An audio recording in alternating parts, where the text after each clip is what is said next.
Punten we nya pihan deui mengakibatkeun urang dicabut nikmat Gusti Allah teh kulantaran urang baha anu janten sepuh. Punten sepuh teh tilu, man waladaka, man zawwajaka, man allamaka. Ieu sepuh urang baha anu tilu urang hirup moal barokah. Bener deh nikmat bakal dicabut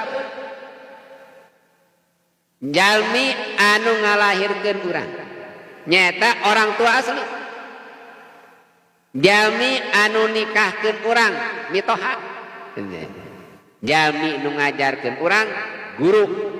Lamun urang takdim ngahormat aranjeunna tiluanana berkah hirupna, tapi urang baha kanu tiluan eta maka nikmat Allah teh bakal dicabutan ku Allah teh. Mata ulah baha kasepuh teh da ieu mah cenah mitoha keun cenah abdi mah da osok kasepuh masuk ba ngan ari ka mitoha mah rada hese eta sagitunya. Sami mitoha mertua teh eta teh sepuh urang teu aya urut mitoha teu aya atau sarang carogena ibu teh cerai aya urut salaki kami tohana kumaha nya anger we mutoha urut mitoha sabab haram di non ditikah. Lamun nikah ka indungna ka bapana teu meunang ka anakna, lamun nikah anakna teu meunang ka bapana dah haram nikahna.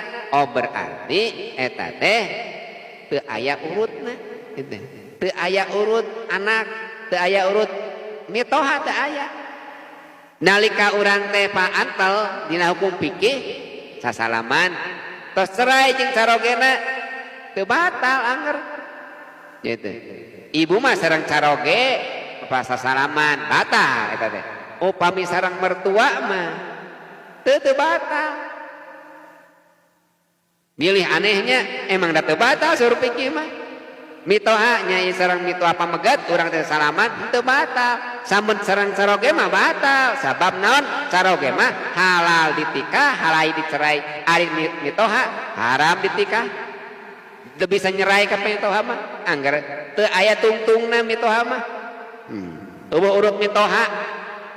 Matak takdim ka mitoha sok sanajan urang teh tos cerai jeung carogena tetep ka mitoha mah kedah takdim.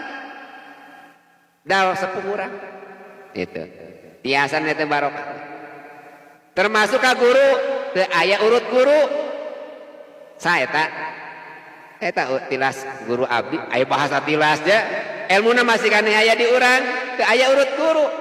Tilas eta teh guru abdi, eta dorakan jeung tilas guru ya. Emang kumaha jeung tilas guru jiga elap wae guru teh teu kenging. Tah baha kana kamerang kali